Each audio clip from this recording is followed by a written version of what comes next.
उपसभापति जी, मैं माननीय सदस्य को बहुत आभार प्रकट करता हूं। सदन इस प्रकार के विषय पे चर्चा करनी चाहिए।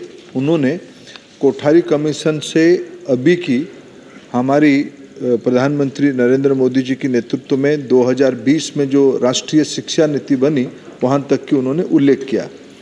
मैं इस सदन को आपके माध्यम से आश्वस्त करना चाहूँगा, हमारी सरकार की विश्वसनीयता क्या है।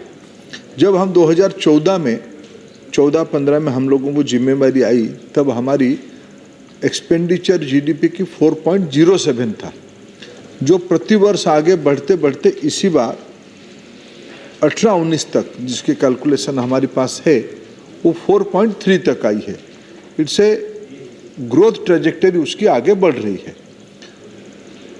राष्ट्रीय शिक्षा नीति में हमने जो आज की मौजूदा चुनौती को ध्यान में रखते हुए ग्रॉस एनरोलमेंट रेशियो उच्च शिक्षा में कम है, इसको 2050 तक एटलीस्ट 50% तक बढ़ाएं, ये उसकी एक रोड मैप है, जिसमें हमने एनईपी में कई प्रकार की मूल उद्देश्य है उच्च शिक्षा डिग्री आधारित ना हो, एम्प्लॉयबिलिटी बढ़े, vocational skill, multidisciplinary education cluster, education special education zone, ये सारे नए उपक्रम को, नए फीचर्स को हमने शिक्षा नीति के तहत लाया है। ना केवल एक्सपेंडिचर बढ़ाना, हमारी देश की अर्थनीति धीरे धीरे फॉर्मल होते जा रहा है, धीरे धीरे स्ट्रक्चर बढ़ता जा रहा है। जैसे जैसे सरकारों की आमदनी बढ़ती है, भारत सरकार हो, राज्य सरकार हो, खर्चा भी बढ़ती है। मैं पिछले 4 साल की 5 साल की आपको एक ब्यौरा दिया। आने वाले दिनों में जिस प्रकार की पॉलिसी हमने बनाई है, रोजगार हमारी शिक्षा की एक प्राथमिक आवश्यकता होगी, ना केवल डिग्री। इसीलिए ये सारे जो विषय मैंने कहा, multiple exit entry, twinning of the degree, multidisciplinary, vocationalization, skill, apprenticeship, internship और credit earning, academic bank of credit, ये सारे फीचर जिसमें ये एस्पिरेशनल होगा, उसमें ज़्यादातर नौजवान उच्च शिक्षा में आएंगे, रोजगार अभिमुखी होंगे। ये सारे योजना एनईपी के अंतर्गत है। धन्यवाद। Second supplementary. Sir, companies act 2013 mandates 2% of companies' net profit to be spent on CSR activities, companies meeting certain criteria.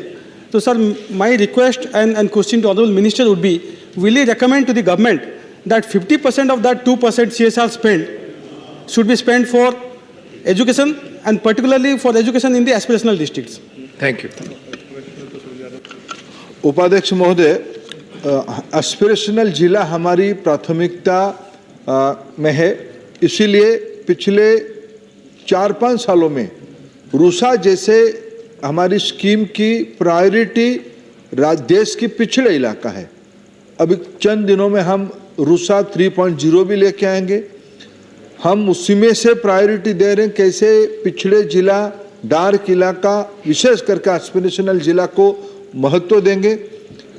माननीय सदस्य जी ने एक अच्छी विषय को सदन के सामने रखा। अभी भी सीएसआर की जो मैंडेट है उसमें एजुकेशन अभी है, लेकिन हमें एक माहौल और एक कॉन्सेंसस बनानी चाहिए कि सीएसआर की पैसा सबसे ज़्यादा एजुकेशन पे खर्चा हो, रिसर्च में खर्चा हो, उसी में हमारे फ्यूचर जुड़ी हुई है। कई कंपनियां अपने प्रायोरिटी उसको किए हैं। कई सारे एंडाउमेंट, प्राइवेट एंडाउमेंट आज के दिनों में विशेष करके नई पीढ़ी की जो हमारी देश की संपन्न लोग हुए हैं, अपने प्राइवेट एंडाउमेंट से शिक्षा के ऊपर बहुत सारे निवेश कर रहे हैं। ये एक अच्छे स्वभाव समाज के अंदर दिखने को मिल रहा है, और इस प्रकार की चर्चा निश्चित रूप में सीएसआर की जिम्मेवारी जिनके पास है, जिन कंपनियों के पास है, उनको मैं इस सदन के माध्यम से भी निवेदन करूंगा, आह्वान करूंगा, वो शिक्षा पे खर्चा कर ही रहे और खर्चा करे, सरकार भी उसके प्रति ध्यान देगी। माननीय Jugal Singh Lokhandwala. Thank you very much sir. मैं माननीय मंत्री जी से आपके माध्यम से पूछना चाहूँगा।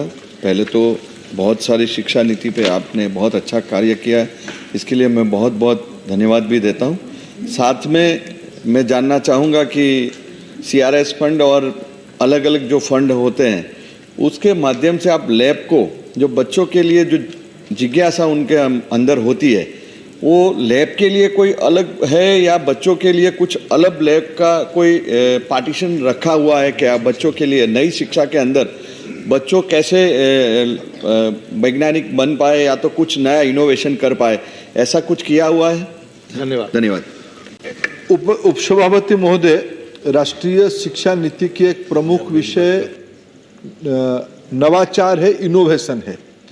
अभी मैं आपके माध्यम से सदन को उल्लेख करना चाहूँगा, विशेष करके स्कूल शिक्षा विभाग जो समग्र शिक्षा अभियान अभी आने वाले 5 साल के लिए भारत सरकार और राज्य सरकार मिलकर लगभग 3 लाख करोड़ रुपया निवेश करने वाले हैं, उसमें बहुत महत्व दिया गया है इनोवेशन को, विशेष करके लैबोरेटरी को। अभी वो समय आ गया है, वर्चुअल लैब की ओर हम लोग बढ़ रहे हैं। कम खर्चे में वैज्ञानिक तरीके से सारे विद्यालय में डिजिटल प्लेटफॉर्म के माध्यम से वर्चुअल लैब, वो लैब करके एक बहुत अच्छा प्रयास हमारे परम आदरणीय माता अमृतानंदमयी माता जी की संस्था की ओर से एक बहुत बड़ा इनिशिएटिव है। भारत सरकार उनके साथ काम कर रही है, अनेक राज्य सरकारों को ऑन बोर्ड लिया जा रहा है। हम मिलकर आने वाले दिनों में भारत की नई पीढ़ी को, माननीय प्रधानमंत्री जी उसमें से हैंड्स ऑन मॉनिटरिंग खुद कर रहे हैं, नई पीढ़ी को तैयार करने के लिए डिजिटल और वर्चुअल लैब इस सरकार के एक प्राथमिक विषय है। समग्र शिक्षा में उसमें हमने खूब व्यवस्था और जोर भी दिया है। धन्यवाद।